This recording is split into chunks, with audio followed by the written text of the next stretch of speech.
Bokkering. It's a museum of national importance on the culture of daily life in Flanders today. It's 95 hectares. We have a large group of visitors, and we have a really, just as all open-air museums, a unique mix of collections: built, tangible, intangible, documentary, living, and natural. In the museum, we focus on 4 major themes. That's craftsmanship first and foremost, building a living culture, eating and drinking, rituals, and feasts. And what we have set out to do since 2016 is that we made a choice to radically start from the present, from the current state of affairs, as we say that, yes, we are keepers of the heritage and of the collections, but we are here first and foremost for the audiences and the users. So that means that we have a strong interchange in everything we do, including craftsmanship, between the contemporary and the historic, with also a gaze at the future. We have a campus on craftsmanship.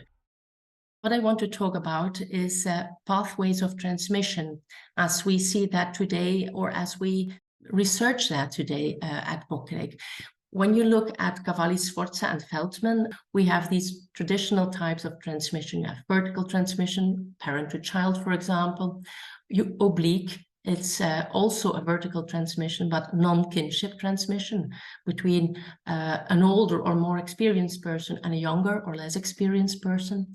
And then you have master to apprentice, where you have really a specialist, mostly an older person, instructing very carefully a younger person who's willing to learn.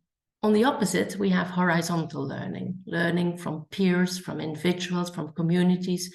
And when you look at the terms and the concepts associated with these types of learning, then on the one hand, with vertical and oblique and master to apprentice, we see it as more a one-on-one learning. We see it as a conservative and linear transmission, one person directly instructing the other person. It gives a rather slow evolution, because the apprentice or the one learning is expected to repeat exactly, or to repeat so many times. And hence it is conceived as more as a closed unit of transmission. When we look at our horizontal approach, you see it as a group learning, a community learning. It's much more creative, and there's non-linearity in it, also innovation. And you see that hence the evolution of transmission and of the acceleration of craftsmanship comes at a much faster pace. So it's considered as a more open or dynamic unit or hive. I just want to present one case, and that is from Joke. Joke is a weaver at the museum. She is a nurse by training, by formal training, and she started to instruct herself how to weave at home. She learned it from a book. We are in the pre-YouTube history of things, and she got so excited about weaving that she joined formal training in a small group, a small school. They were with 5 or 6 people, and it was quite what you can see as vertical transmission of craftsmanship. After that, she followed several courses, and not often aimed at creativity or leaving the pathway related to that specific kind of weaving. She then became gradually, by following all of these courses, kind of a master. And she decided to start a master apprenticeship trajectory, where she was the master and another one the pupil. Only she chose to have 4 pupils, and all of them at a different point in their lives, with a different vision on the craftsmanship of weaving, and with a different dream how to realize this craftsmanship in their lives.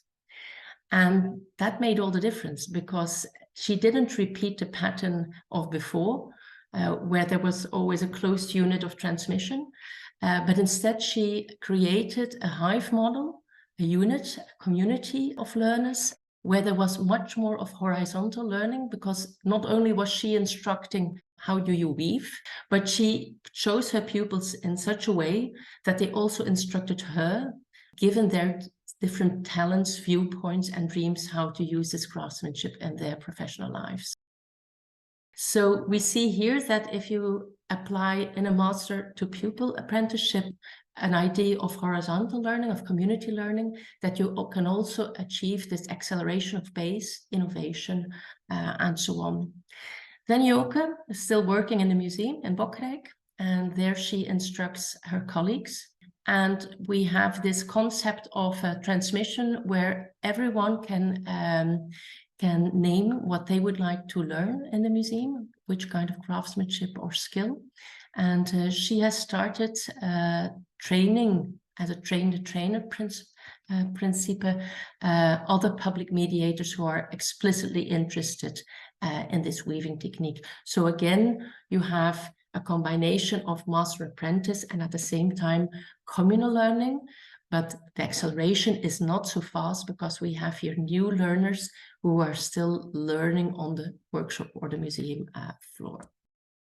In the museum, you can see some of our carpenters at work. When they instruct each other or a newcomer in the team, it's really vertical learning at first.